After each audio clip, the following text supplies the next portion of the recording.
Hello ladies and gentlemen, welcome back to Nerd Den here once again, and in today's video I am going to be giving my review for Doctor Who Redacted, which is the audio spin-off which launched on Sunday, the same day as Legend of the Sea Devils, but I only got around to listen to it today, on Wednesday, so I'm going to be giving my sports minor spoiler stuff as well. So yeah, if you haven't listened to this spin-off yet, the first episode is out now, and I believe there's for the next few weeks, every Sunday, a new episode is going to be releasing on the BBC Sounds app. So I've got some notes I'm going to be reading from my phone in terms of my thoughts that I was writing down whilst listening to it, and giving it an overall review score. So yeah, let's get into this review. Okay, so the first thing that I would like to point out is that the podcast format works really well because it does perfectly fit in with modern culture, and it does modernise Doctor Who a lot.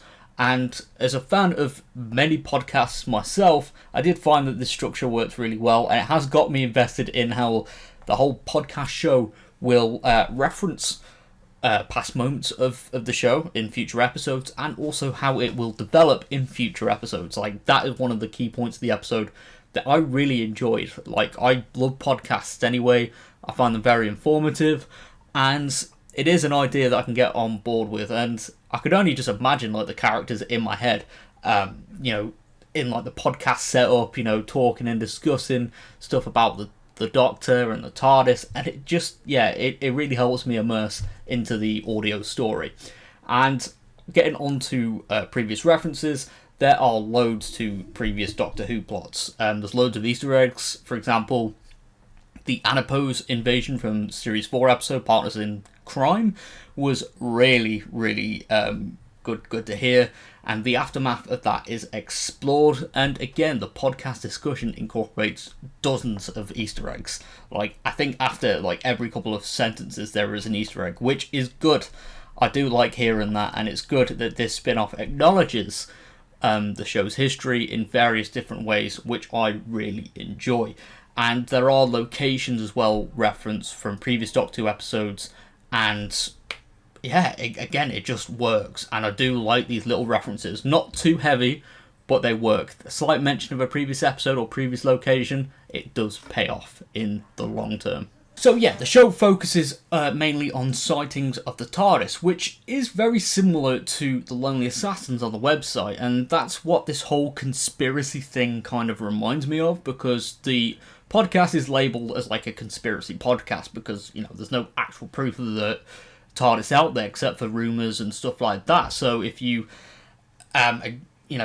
believe this stuff in the Doctor Who universe, you are a conspiracy theorist. But it's very nice to, see this kind of play off similar to the Lonely Assassin websites with, again, Easter eggs and references. And it does make me kind of feel like the Love and Monsters episode with Linda. It plays off similarly like that, and I think it works really well. And again, I'm looking forward to seeing how this picks up in future episodes. And again as well, I did like the podcast discussions on previous Doctor Who episodes, like especially the Adipose invasion, exploring the aftermath. One of the journalists were spoken to, the one that got kidnapped by Miss Foster.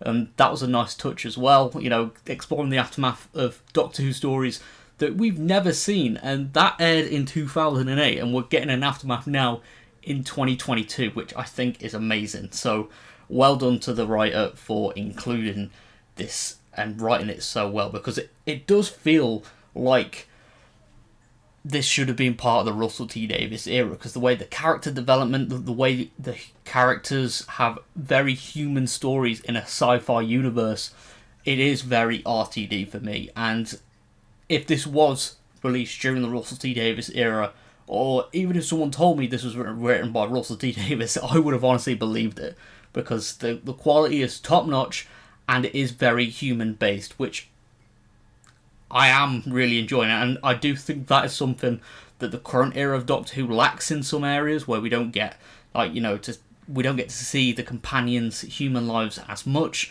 and we don't really feel that connected, whereas already I feel connected to these characters, and I can't wait to see them develop more in the future, which is something that I am really happy about. And a side note as well, Graham and Ryan randomly disappear, so is this going to set up a storyline for the centenary special, because Bradley Walsh is back to play Graham O'Brien in that episode. So is he going to return and have questions for the Doctor, or is this whole thing with time changing and being retconned, is that going to play into the future of Doctor Who, perhaps in the centenary special?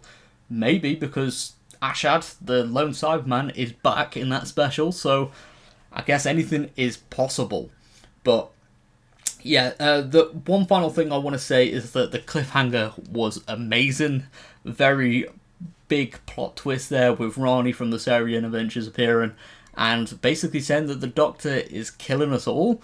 Is this mentions of the Doctor? Because again, the storyline feels a lot like Series 5 Doctor Who, with the cracks in time and people being erased from history, but also it feels a lot more like Spider-Man No Way Home in terms of like the whole memory wipe spell thing. So I'm guessing the effects of this will be explored more in future episodes and how it works, because it's not like people are forgetting the invasions, they're forgetting about what the Doctor looks like. They know about the Doctor, but they can't imagine who the Doctor is. So I'm guessing that might be explored into more detail on what the details of this redaction is. But personally, I thought it was a really strong opening episode, and I'm looking forward to seeing this explored more in future episodes. I think there's around about 8 or 9, I think. It is meant to be like a fairly averagely long series, so it will be interesting to see how these characters develop, and you never know. With Russell T Davies doing a cinematic universe take on Doctor Who, they might pop up in the main show at some point, which would be awesome. I would love to see a podcast on the TV for an episode or something, in like a Doctor Light story. I think that would be pretty cool. But yeah, I will give this a 10 out of 10. I really enjoyed it, and I can't wait to see more of this plot. But I'll see you all next time. Thank you very much for all the support. If you are new around here, be sure to subscribe for more nerdy content, as we are on the road to 10,000 subscribers, which I would love to reach by the end of this year. With that being said, thank you very much for all the support. Goodbye for now.